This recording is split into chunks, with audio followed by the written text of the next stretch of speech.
Первый круглый стол, организованный Абхазским народным движением, посвящен борьбе с коронавирусом. Накануне делегация депутатов парламента посетила Гудаутский госпиталь и изучила проблемы медучреждения. Депутат, врач Алхаз Джинджоля, рассказал о задачах, требующих безотлагательного решения. Проблема острейшая сейчас с подачей кислорода к больным, но, насколько мне известно, вот читал сегодня тоже в прессе, начинается вроде бы работа в этом направлении. К сожалению, огромному с задержкой, с какими-то техническими трудностями или с чем, не знаю, но факт, что кислород нужен прямо вот сегодня и сейчас. На самом деле установка системы централизованной подачи кислорода в данный момент находится на этапе проектирования. Конечного результата придется ждать еще несколько недель, если не месяцев. Еще одна острая проблема, которая непонятно как решается – нехватка врачей. Да, нет профессиональных инфекционистов, нет в смысле в достаточном количестве, да, единичные доктора, эпидемиологи, инфекционисты, но уже все приспосабливаются на ходу, переквалифицируются. Там идет формирование, конечно, немножко медленно идет, сам себя упрекаю в первую очередь, формирование профессиональной бригады, которая не сменяется один и тот же контингент, и не пришлось бы привлекать вахтовым методом сотрудников со всей республики. Что трудно опять-таки собрать смену и обучить, тренинг проходит на месте, это все отнимает время драгоценное. Не все выдерживают, надо заметить, но коллеги сражаются как могут, за что им огромная благодарность. Депутат Натали Смыр дополнила список проблем Гудаутского госпиталя, упомянув и о нехватке постельного белья для пациентов, и о задолженностях в оплате работы дезинфекторов, и о необходимости срочной поставки дорогостоящего лекарства, которое в прямом смысле спасает жизни людей. Не могут оплатить 250 тысяч, но сказали, вопрос тоже решил, дезинфекторы. То есть, которые дезинфицировали, им не могли заплатить вовремя 250 тысяч рублей, чтобы они отказались, а потом дезинфицировать все остальное. Вот просто логика. Дальше. Ну, дизель, вопрос дизеля уже решили вроде бы, нормально.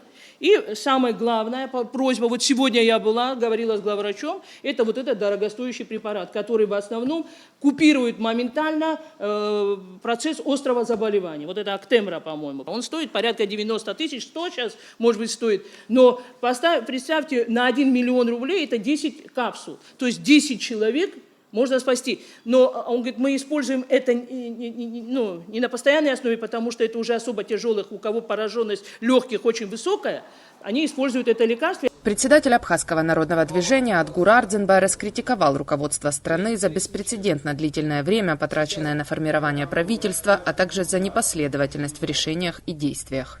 В условиях пандемии это позволительная роскошь, когда идет кадровая чехарда.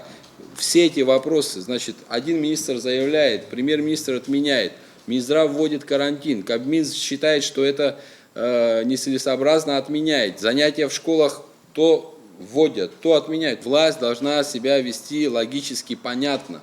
Если руководство страны 15 сентября присутствует на заседании оперативного штаба и говорит о критической ситуации в стране в связи с коронавирусной инфекцией, это происходит 15 сентября, а 16 сентября собирает полный зал актива Гагарского района в душном зале и проводит, значит, встречу.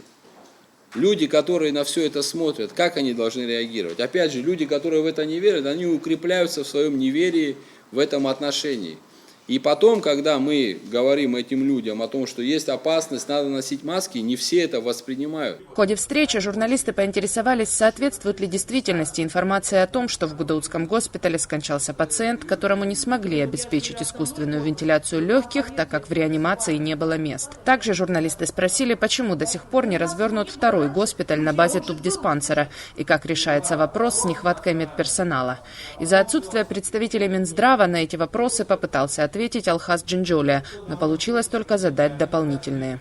Нет коек, обещали другие койки, где Гулирыбский резервный госпиталь. Вот это должны отвечать официальные лица, я считаю. Не мы здесь сейчас рассуждать можем, мы слышали о принятых решениях. Обслуживать дополнительные койки тоже кто-то должен, специалист. Был приказ недавно вот по поводу городской больницы, вы вспомнили, приказ развернуть в районных больницах дополнительные койки обсервационные для больных ковидом. То есть в каждой районной больнице, в Сухуме это еще 50 коек, Сухумская горбольница, инфекционная больница. Трудно сейчас предусмотреть, в каком режиме они будут работать. То есть мы всегда же планируем одно, иногда у нас получается другое, мягко говоря. И кто будет их обслуживать при таком проблемном обеспечении кадрами Гудаутского госпиталя, нам надо будет еще предусмотреть обслуживание именно ковидных коек здесь, там и так далее. Депутаты подтвердили информацию о том, что реанимация в ковидном госпитале, как и отделение для больных средней тяжести, переполнены. Если так пойдет и дальше, летальные случаи из-за невозможности оказать медицинскую помощь могут участиться. И врачи, и депутаты парламента, и члены Абхазского народного движения призвали власти ввести карантин. Врачи просто в один голос в Гудаутском госпитале говорили о том, что они просили закрыть и ввести карантин. Они просто жестко просили ввести карантин. Они попросили ввести карантин хотя бы на месяц, только для того, чтобы они говорили, дайте нам передышку. Мы не можем, потому что задействован основной корпус, где лежат особо тяжелые больные, он переполнен. То есть другой корпус, который, в общем-то, пока в стадии, так сказать, проверок там, или чего-то, тоже переполнен. Что надо сделать, чтобы увеличить пропускную способность лаборатории СЭС? Почему в Абхазии нет возможности сдать тест на коронавирус в частной лаборатории? Почему оперштаб собирался в последний раз месяц назад? Эти и многие другие вопросы остаются без ответа вот уже несколько недель. Этот факт, а также слабоэффективная организация борьбы с коронавирусом в Абхазии вызывает закономерное возмущение граждан. Надежда Боровикова, Сасрыкуагуха, Абаза ТВ.